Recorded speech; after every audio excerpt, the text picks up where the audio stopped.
Assalamualaikum warahmatullahi wabarakatuh. Innal hamdalillah nahmaduhu wa nasta'inuhu wa nastaghfiruh wa na'udzu billahi min shururi anfusina wa sayyiati a'malina. May yahdihillahu fala mudilla lahu wa may yudlil fala hadiya lahu. Asyhadu an la ilaha illallah wahdahu la syarika lahu wa asyhadu anna Muhammadan abduhu wa rasuluhu alladzi la rasula wa la nabiyya ba'dah. Ya ayyuhalladzina amanu taqullaha haqqa tuqatih wa la tamutunna illa wa antum muslimun. Amma ba'd, Bapak dan Ibu kaum muslimin dan kaum muslimat yang dirahmati oleh Allah Subhanahu wa taala. Alhamdulillah, puji dan syukur senantiasa kita sampaikan kepada Allah Subhanahu wa taala. Salawat dan salam kita sampaikan kepada Rasulullah sallallahu alaihi wasallam dan juga kepada keluarga beliau, para sahabatnya serta orang-orang mukmin yang senantiasa mengikuti beliau sampai hari kiamat nantinya. Pada sore hari ini kita lanjutkan pembahasan dari pembahasan hadis Arba'in An-Nawawiyah. Itu hadis yang ke-22. Hadis ini dari Jabir bin Abdullah radhiyallahu taala anhu atau radhiyallahu taala anhuma, anna rajulan sa'ala Rasulullah sallallahu alaihi wasallam faqala ara'aita idza shallaitul maktubat wa sumtu ramadan wa ahlaltul halala wa haramtu al harama wa lam azid ala dhalika syai'an a adkhulul jannata qala na'am. Rawahu Muslim. Hadis ini dari sahabat Jabir bin Abdullah radhiyallahu taala anhuma, bahwasanya ada seorang laki-laki datang dan bertanya kepada Nabi sallallahu alaihi wasallam dengan mengatakan, "Wahai Rasul, bagaimana menurut pendapat engkau jika aku melaksanakan salat yang 5 waktu, kemudian aku berpuasa di bulan Ramadan, kemudian aku menghalalkan yang halal dan mengharamkan yang haram. Kemudian aku tidak menambah sedikit pun dari hal tersebut. Apakah aku akan masuk surga?" Maka Rasulullah SAW mengatakan, "Ya." Hadis ini diriwayatkan oleh Imam Muslim. Bapak dan Ibu yang dirahmati oleh Allah Subhanahu wa taala, dalam hadis ini dapat kita ambil pelajaran bahwasanya ada yang diceritakan oleh Jabir, seorang sahabat Nabi sallallahu alaihi wasallam. Ada seorang sahabat yang datang kepada Nabi, kemudian dia bertanya pertanyaan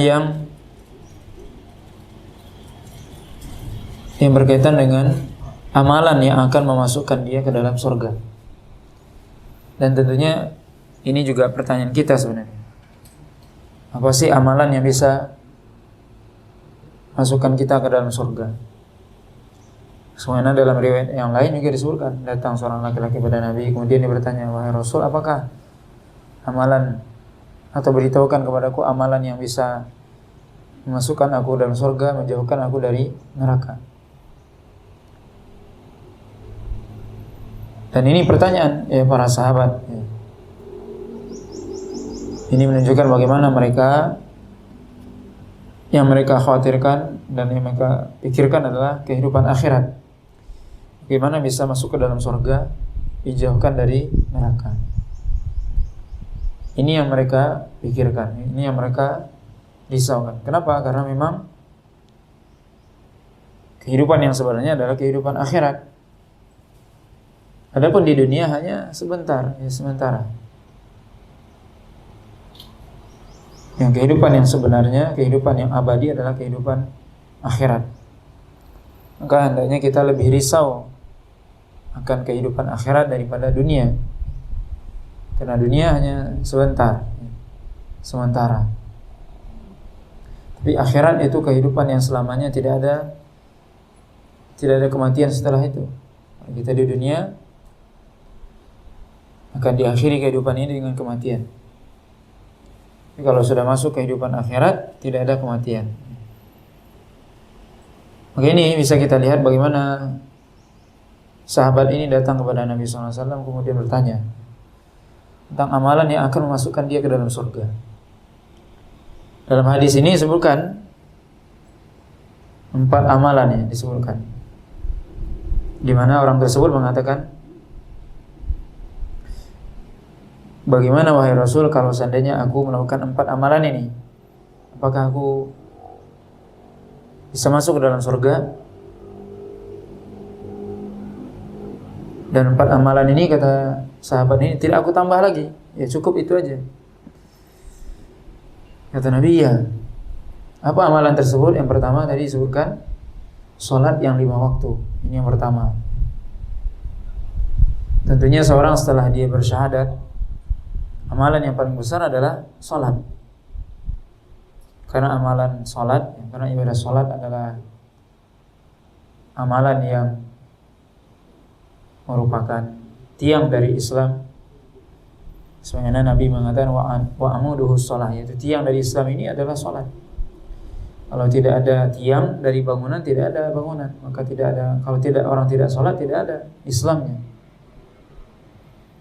Makanya Nabi mengatakan al-ahdu bainana wa bainahum as-shalah faman tarakaha faqad kafar. Perbedaan antara kita dengan mereka orang kafir adalah sholat. Kalau tidak sholat ya jatuh pada kekafiran dan kekufuran. Maka ini menunjukkan, atau hadis ini menunjukkan keutamaan sholat, keutamaan ibadah sholat. Dan ini yang pertama dan paling utama dalam ibadah kita. Dari sekian banyak ibadah, yang pertama yang mesti kita perhatikan adalah sholat. Dan itulah amalan yang juga diperhatikan oleh Allah Subhanahu wa ta'ala. Dan juga amalan yang pertama kali akan dihisab di hari kiamat, ditanya nanti ketika kita dibangkitkan dari kuburan kita, yang pertama kali dihisab, yang ditanyakan bagaimana sholat kita. Maksudnya sholatnya sempurna atau tidak, lengkap atau tidak. Ini menunjukkan keutamaan ya ibadah sholat. Makanya Rasulullah SAW itu berwasiat untuk menjaga sholat, dan bahkan itulah wasiat terakhir Rasul. Dan Allah SWT sampai mengulang puluhan kali itu dalam Al-Quran. Aqimus shalah, kemudian wa atuz zakat. Diulang perintah tersebut menunjukkan pentingnya ibadah sholat. Dan bahkan tidak ada keringanan atau rukhsah untuk tidak sholat.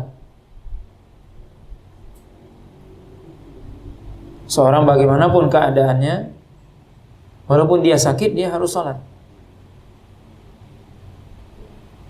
Dan tidak bisa diwakilkan sholat itu. Seorang kalau sakit, bagaimanapun sakitnya, dia tetap sholat. Walaupun dia terbaring di rumah sakit dan sebagainya, dia tetap sholat sesuai dengan kemampuannya.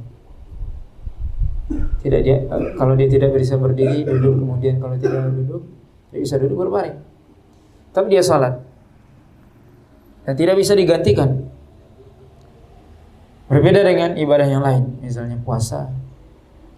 Kalau seorang sakit bisa dia tidak puasa kemudian diganti pada hari yang lain.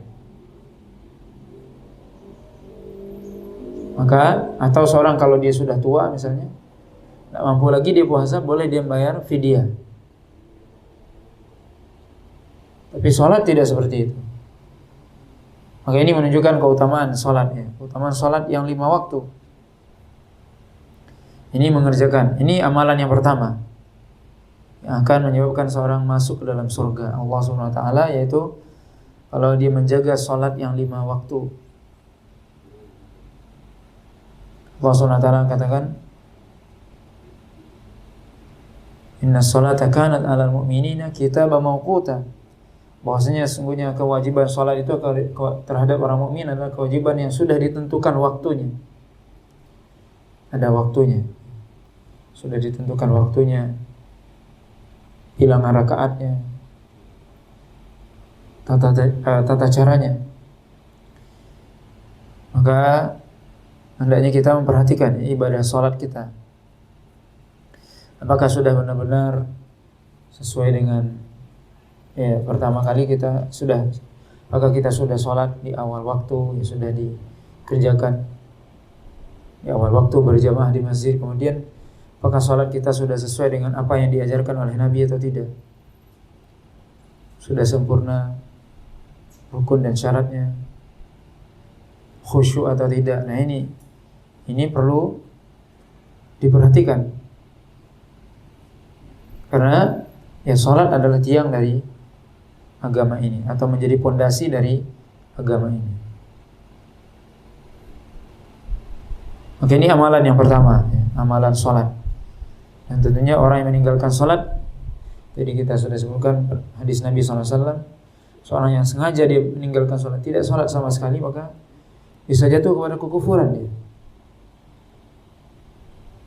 Maka ya, salat ya, ibadah yang paling utama, yang penting, yang mesti kita perhatikan. Yang kedua, wasumtu Ramadan, yaitu berpuasa di bulan Ramadan. Ini amalan yang kedua yang akan memasukkan seorang ke dalam surga Allah SWT. Berpuasa di bulan Ramadan. Dan ibadah puasa ibadah yang agung. Ibadah yang Allah SWT sebutkan dalam hadis qudsi, was-shaumu li wa ana ajizi bihi. Dan puasa itu adalah buatku dan aku yang akan memberikan balasannya. Dan ibadah puasa berbeda dengan ibadah-ibadah yang lainnya, di mana ibadah puasa ibadah yang melatih keikhlasan dan yang akan menumbuhkan ketakwaan kepada Allah SWT. Karena puasa tidak ada yang tahu. Itu adalah rahasia antara seorang hamba dengan Allah SWT. Beda dengan sholat, ya, zakat atau haji, baca Al-Quran misalnya. Orang bisa lihat, bisa dengar. Tapi kalau ibadah puasa tidak. Kan orang nggak tahu siapa si A, si B ini puasa atau tidak, kan nggak tahu, nggak ada tandanya. Benar-benar dia puasa atau tidak. Itu hanya Allah SWT yang tahu. Maka ibadah puasa ibadah yang melatih keikhlasan kepada Allah SWT. Di mana ibadah puasa tidak hanya dia seorang menahan lapar dan haus, tapi bagaimana dia menahan, menjaga atau mempuasakan anggota tubuhnya, mempuasakan matanya untuk tidak melihat yang diharamkan oleh Allah, mempuasakan telinganya untuk tidak mendengar yang diharamkan oleh Allah, mempuasakan lisannya, lidahnya untuk tidak berbicara yang diharamkan oleh Allah SWT. Maka ini ya, ibadah puasa ibadah yang agung, dan bahkan Allah katakan, Allah SWT mewajibkan ibadah puasa agar kita menjadi orang bertakwa kepadanya, melatih diri untuk ikhlas kepadanya, menjadi orang yang merasakan apa yang dirasakan oleh saudara kita dari tidak enaknya lapar dan sebagainya, menjadi orang yang peduli kepada sesama muslim yang membutuhkan, dan yang lainnya, hikmah dari ibadah puasa. Maka ini amalan yang kedua yang bisa menyebabkan seorang masuk ke dalam surga Allah SWT, yaitu berpuasa, menjaga diri, menahan diri. Di mana puasa itu sendiri artinya adalah al-imsak, artinya menahan diri. Menahan diri dari apa yang diharamkan oleh Allah SWT, dilarang oleh Allah. Kemudian yang ketiga, wa ahlaltu al-halal, dan aku menghalalkan yang halal. Maksudnya kata para ulama adalah menghalalkan yang halal artinya yaitu mengkonsumsi yang halal dan melakukan hal yang dibolehkan saja. Apa yang halal aku halalkan, maksudnya adalah ya, bagaimana seorang hanya mengkonsumsi makanan, minuman ataupun hal-hal yang dihalalkan baginya, atau melakukan hal yang dibolehkan oleh Allah SWT atau dibolehkan oleh syariat. Kemudian ya, menghalalkan apa yang halal, dan tentunya Allah SWT dan Rasulnya ketika menghalalkan sesuatu menunjukkan sesuatu itu baik. Allah SWT katakan ketika dalam surah Al-A'raf, ya, ketika menceritakan bagaimana sifat Nabi SAW, wa yuhillu lahumut thayyibat, yaitu Nabi itu menghalalkan bagi mereka segala macam yang baik. Maka sesuatu itu kalau dihalalkan oleh syariat berarti menunjukkan sesuatu itu baik.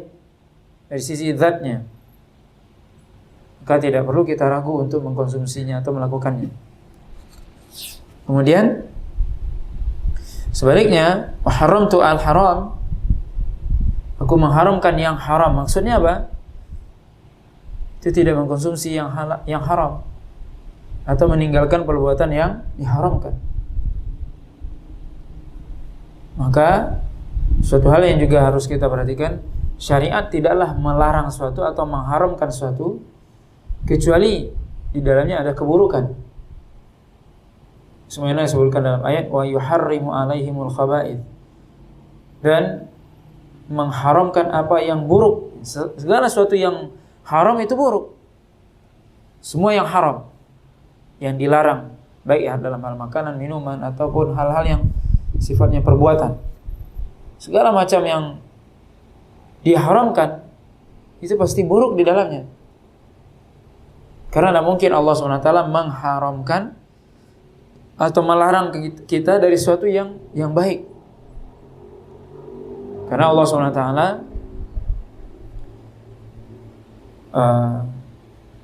rahim kepada hambanya, yaitu sayang kepada hambanya. Berarti apa? Segala yang baik maka dibolehkan, segala yang buruk dilarang. Maka ini suatu hal yang perlu kita perhatikan dengan sebaik-baiknya. Kalau ada yang diharamkan oleh Allah, berarti itu buruk di dalamnya, tidak boleh kita lakukan atau tidak boleh kita konsumsi. Walaupun ada sebagian orang yang mengatakan, oh itu nggak apa-apa, tapi itu adalah mungkin bisa jadi propaganda dan sebagainya, agar kita jatuh pada perbuatan yang haram. Maka ini kaidah yang perlu kita pahami. Sebagai seorang muslim, Allah SWT dan Rasulnya sudah memberikan rambu-rambu, aturan, bahwasanya segala sesuatu yang dihalalkan, dibolehkan, pasti itu baik, pasti itu bermanfaat, berfaedah. Maka tidak perlu kita ragu melakukannya, walaupun ada orang yang ragu. Sebaliknya, segala sesuatu yang dilarang, yang diharamkan, berarti di dalamnya ada keburukan, tidak baik, ada mudarat, mafsadat. Maka tidak boleh kita melakukannya, hendaknya kita menjauhkan diri darinya. Maka ini hal-hal yang perlu ya kita perhatikan dalam kehidupan kita. Di mana hal yang ketiga dan keempat ini adalah berkaitan dengan hukum, yaitu Allah SWT yang memiliki hukum, yang mengatur, maksudnya yang menghalalkan sesuatu, yang mengharamkan sesuatu, itu Allah SWT, itu hak Allah, bukan hak manusia. Ini boleh atau tidak, ini halal atau haram, itu adalah hak Allah. Maka hendaknya kita menghalalkan apa yang dihalalkan, mengharamkan apa yang diharamkan. Maka segala sesuatu, ya sekali lagi, yang dihalalkan oleh Allah SWT, yang dibolehkan, yang diperintahkan, itu berarti kebaikan. Apa yang diperintahkan oleh Allah SWT? Mulai dari kita sholat, dari puasa, zakat, haji, ibadah. Ini ibadah, membantu orang dan sebagainya. Itu berarti dalamnya kebaikan. Atau makanan, minuman, yang dihalalkan itu baik. Sebaliknya yang diharamkan apa? Melakukan kesyirikan, perbuatan dosa, zina, riba, judi dan sebagainya, atau mengkonsumsi makanan minuman yang dilarang, khamar, mengkonsumsi daging babi, anjing dan sebagainya, atau yang diharamkan, segala macam yang diharamkan, berarti itu apa? Keburukan. Maka seorang mukmin, dia hendaknya mengikuti apa yang disyariatkan, mengikuti aturan Allah SWT, menghalalkan apa yang dihalalkan oleh Allah dan mengharamkan apa yang diharamkan oleh Allah dan Rasulnya. Maka kata sahabat tadi, jika aku melakukan 4 hal ini saja, salat yang 5 waktu dijaga, puasa Ramadan dilakukan, kemudian menghalalkan apa yang dihalal, mengharamkan apa yang diharamkan. Kemudian sahabat tadi mengatakan, walam azid ala dzalika syai'an, terus aku tidak menambahkan sedikit pun dari hal tersebut. Dalam riwayat lain disebutkan, Aku tidak akan menambah dan menguranginya sedikit pun. Apakah aku akan masuk surga? Kata Nabi, iya. Kata Nabi, iya, akan masuk surga. Ini menunjukkan apa? Pentingnya ibadah ini, ibadah sholat dan puasa. Dan tentunya minimal memang seorang muslim itu melakukan dua hal ini ibadah. Sholat dan puasa. Itu minimal.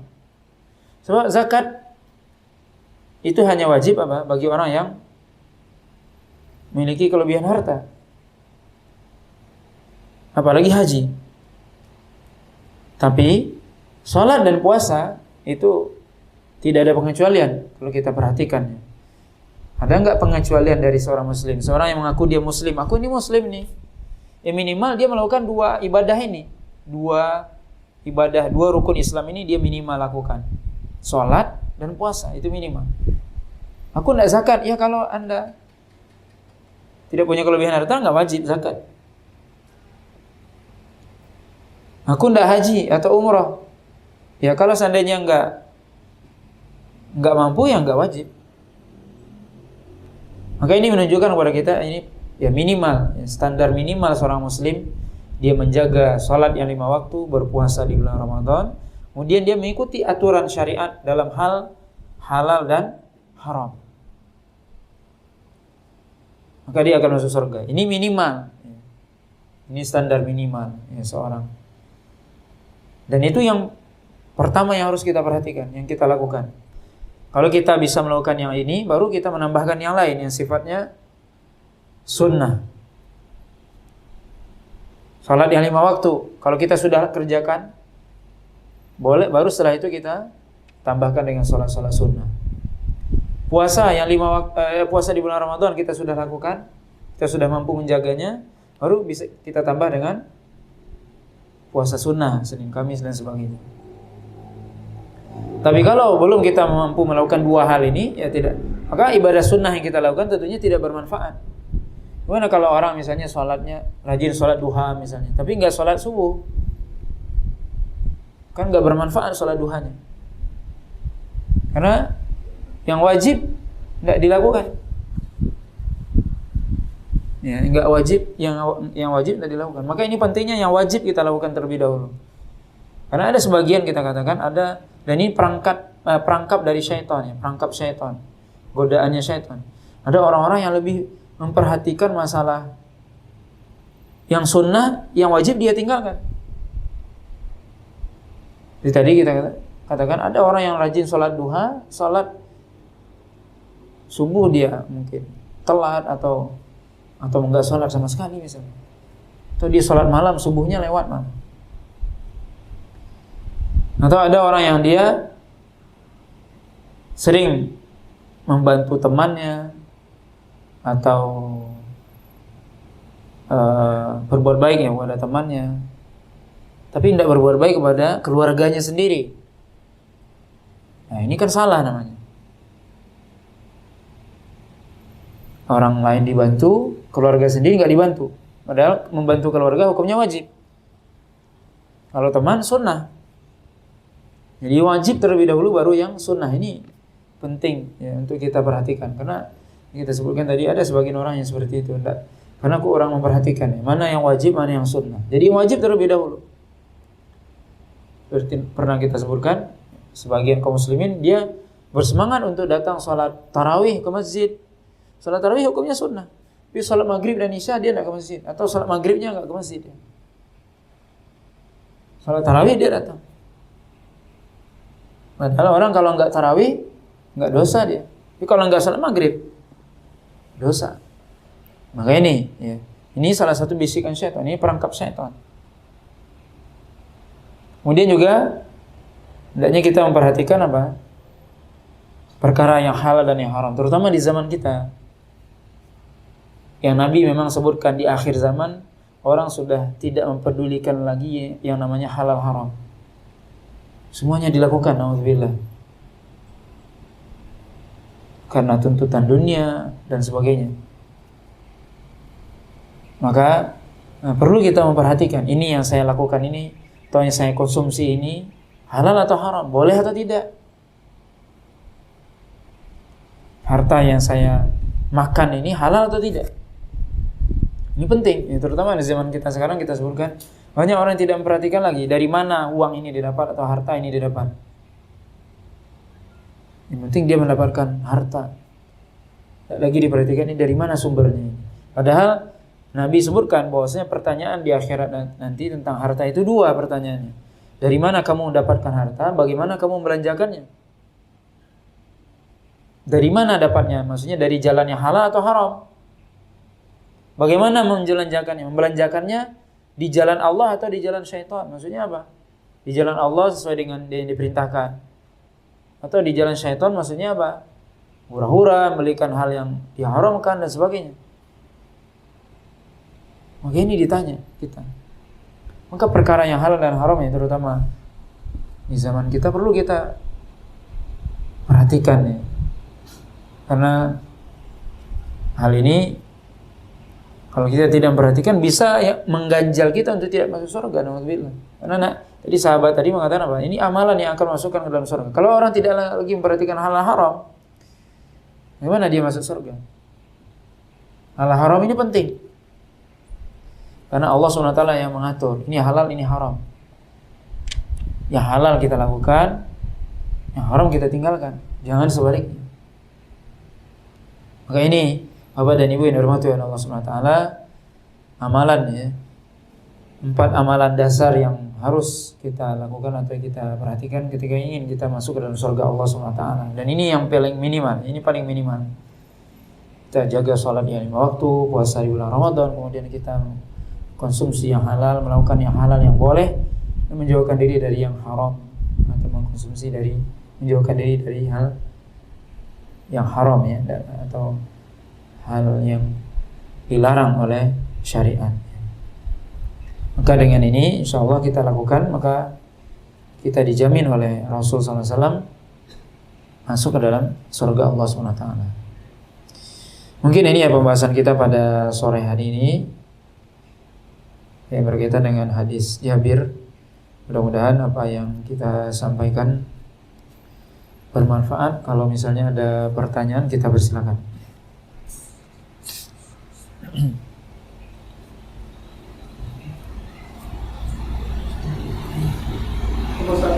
Nah, silakan Pak. Waalaikumsalam. Saya mau nanya, ini masalah yang haram tadi ya, perbuatan. Seandainya seseorang itu tidak tahu itu perbuatan haram, tapi dia melakukan karena istilahnya terpaksa, bukan dari hati kecilnya. Contohnya misalnya judi, karena menarik dari kawan tidak ada, nanti itu karena ada hati kecilnya tidak mau tahu diri perbuatan haram. Gimana Pak itu? Ya, berarti dia melanggar namanya. Mungkin perlu diralat sedikit. Itu bukan terpaksa namanya, tapi dia didorong oleh hawa nafsunya. Kalau yang terpaksa itu begini, kalau kamu tidak berjudi, kata kawannya aku tujah kamu. Nah, beda. Nah, itu terpaksa dia namanya. Terpaksa aku berjudi, kenapa? Aku ditujah kawan nanti. Nah, itu enggak, sebentar, itu namanya terpaksa. Jadi pengertian terpaksa ini harus kita kita luruskan dulu. Atau dia ya ini berarti apa? Didorong oleh hawa nafsunya berarti. Tentunya hal seperti ini dia jelas melakukan perbuatan yang diharamkan. Atau ada yang mengatakan tadi, oh saya terpaksa kata dalam tanda petik mencuri. Kenapa? Karena lapar atau nggak punya harta, nggak apa. Ya kita katakan, ya kalau seperti itu mungkin aja seorang misalnya mencuri karena lapar ya, dia tidak punya makanan, terpaksa, itu keadaan dia. Tapi seorang tentunya dia bertaubat kepada Allah SWT dan wajib mengembalikan itu. Ya kalau dia mencuri, mengambil hak orang lain, kalau dia berjudi kita katakan, tentunya itu judi itu bukanlah membuat seorang itu menjadi kaya, justru menjadi miskin. Mudarat judi itu menjadikan orang berangan-angan dan malas bekerja. Karena kan judi itu coba kan mungkin ya pembahasan kita pada sore hari ini, mudah-mudahan bermanfaat. Wallahu ta'ala alam. Subhanakallahumma wa bihamdika asyhadu an la ilaha illa anta astaghfiruka wa atubu ilaik. Wa sallallahu ala nabiyyina Muhammadin wa ala alihi wa sahbihi wasallam. Wassalamualaikum warahmatullahi wabarakatuh.